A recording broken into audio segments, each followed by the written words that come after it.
Hey guys, back again for my second portion of my video series on traveling with Mal de Debarquement Syndrome. So if you haven't already watched my first video, I'm going to link it in the description down below. But my first video was basically just some tips to help you plan and relieve stress before your trip so that you would have a lower chance of symptom spikes during your trip. So as I said in my last video, this is going to be a road trip for me. So this video is going to be about some of my favorite items to travel with and to bring with me while I'm on a road trip.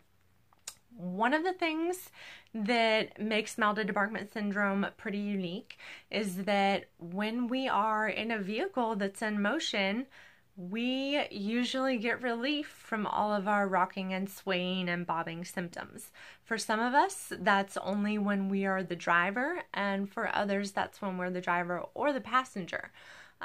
Fortunately, I'm lucky enough that those symptoms go away from me when I'm the driver or the passenger. So when I go on a road trip with somebody, I usually like to split the drive time. It's important to know how you react to it because everybody's a little bit different. So if you're the type of person who gets more relief just from driving yourself, you might want to plan to be the driver the whole way.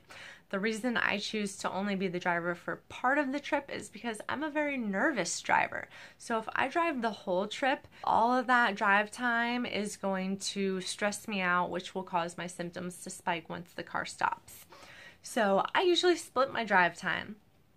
My favorite item to bring with me on a road trip is a good pair of driving sunglasses. Now you'll notice that these have kind of a pinkish orangish tint instead of that normal blue-green tint that you see in drivers. The reason I like these sunglasses is because a lot of times cool blue light can cause my anxiety to increase and even give me panic attacks. So wearing driver's sunglasses that kind of offset that by adding more of a warm orangey tone to my outlook can help relieve that for me and help prevent some of that anxiety and those panic attacks that I might have while driving. Another thing that you want to keep in mind if you are going to be splitting the drive time with somebody and you are going to be a passenger, it's important to stay focused on the road even as a passenger. As a passenger with Mal de Debarquement Syndrome, you don't want to kick back and read a book or scroll on your cell phone or take a nap. Any of those things will cause your symptoms to spike higher when the car stops. So you really want to stay just as alert as a passenger as you would while you were driving. You want to keep your eyes on the road and be looking around. That's the reason I always want to bring a good pair of driving sunglasses with me because I'm going to be wearing them whether I'm the driver or the passenger. I don't want to spend a long time on the road squinting and straining my eyes. That can cause like a tension headache or an eye strain headache, and a lot of people who have Mal de Debarquement Syndrome also suffer from migraines. You don't want to add any extra headaches on top of that. Another one of my favorite items to bring with me is one of these little weekly pill organizers. It's a space saver because I don't have to bring multiple bottles of medication. It also helps me remember during my busy trip and make sure that I'm taking all of the right medications on all the right days. Another thing that I love to bring with me when I'm traveling, no matter how I'm traveling, is the bottle of hand sanitizer. It seems like any kind of tourist destination is dirty and germy and there are just not enough places to wash your hands. A lot of people who have Mal de Debarquement Syndrome notice that symptoms increase when they get sick. So you don't want to go out on your trip and end up spending half of your trip sick and miserable and with symptom spikes because of it. So bring your hand sanitizer and use it whenever you're around anything germy. That brings me to another one of my favorite items, and that is these little emergency packs. It really doesn't take up hardly any space in your luggage. I am a firm believer in these things. The second I start feeling like I'm getting run down and might be catching a cold, like my throat gets scratchy or I start sneezing or sniffling or anything, I immediately take one of those emergency packets. If I catch it early enough, I feel like it completely stops me from ever catching a cold. So this is basically something I bring with me just in case I start feeling like I'm coming down with something. Another one of my favorite items is an aromatherapy item. So this is something called the Chill Pill, and it's some roll-on aromatherapy. You can put it on your wrists, your inner elbows, your temples. This has peppermint oil in it, which helps relieve upset stomach, and a lot of people with Mal de Debarquement Syndrome do get upset stomach sometimes just because we're feeling a constant feeling like we're on a boat. It almost gives us a feeling of being seasick. This also has lavender and chamomile in it, which are very calming and soothing, help relieve stress, help reduce anxiety, and anything that calms you down and soothes you and relaxes you is going to help calm down some of those symptoms of the rocking and the swaying and the bobbing. Another reason that I really like this is because it does smell pretty pleasant, and so it works as a space saver as well because I don't have to travel with my perfume. I'm just bringing this little creature comfort, this little bottle of aromatherapy, and doubling as my perfume. One thing about people with Mal de Debarquement Syndrome is some of us cannot tolerate caffeine at all. It makes our symptoms much, much worse. Others can tolerate caffeine and it really doesn't have any effect on us at all.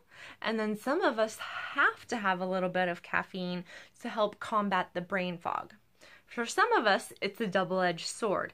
We need a little bit of caffeine to combat the brain fog and get us going in the morning, but then it also increases those rocking symptoms throughout the day. I fortunately am able to tolerate caffeine, just not in obscene amounts.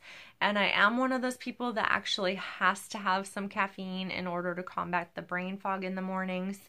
And before I've had my first cup of coffee, it's really difficult for me to get from a sitting to a standing position. I always fall right back down until after I've had my coffee. So it kind of helps with my balance a little bit as well.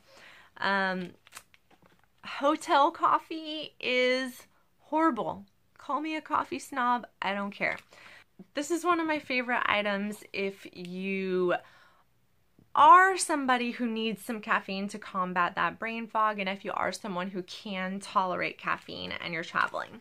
So this is called Via Instant by Starbucks. It's these little tiny instant packets, kind of like those Crystal Light packets. And all you do is mix it with hot water and you've got a great cup of Starbucks coffee. Hotel coffee is so horrible, I can't even. So these little guys, they don't really take up any space in my bag.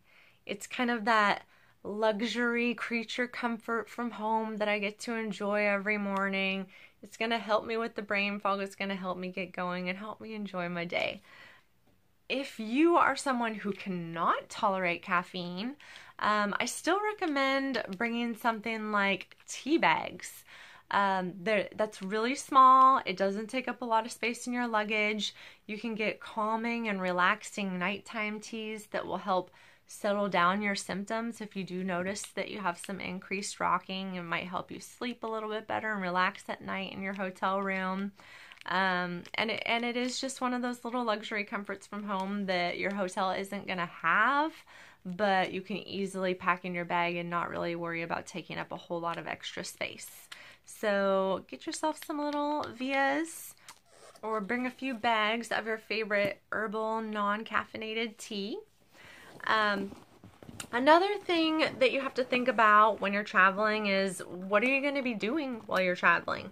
Are you going to be doing anything that causes your symptoms to spike? And how can you work around that, or how can you make it a little bit better for yourself?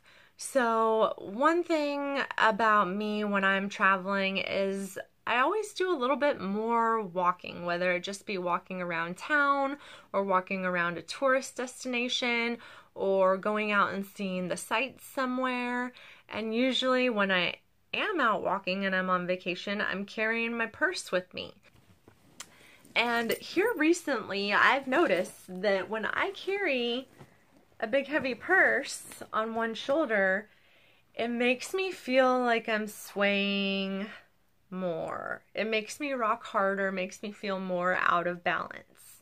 So for this trip, I'm trying something new, and I'll try to update you guys and let you know how it worked for me. Maybe some of you guys have noticed the same issue while you were carrying a purse or a bag or something that puts your weight kind of off balance.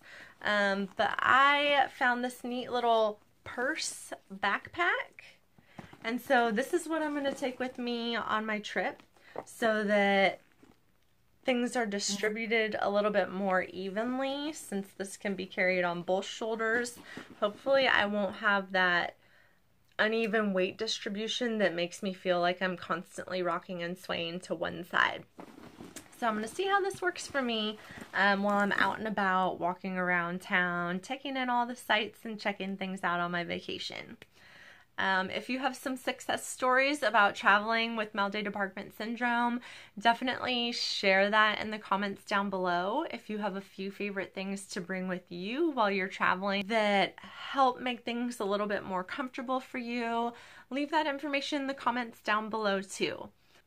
Let's work together to help raise awareness for this illness and help each other live our lives to the fullest. Ciao!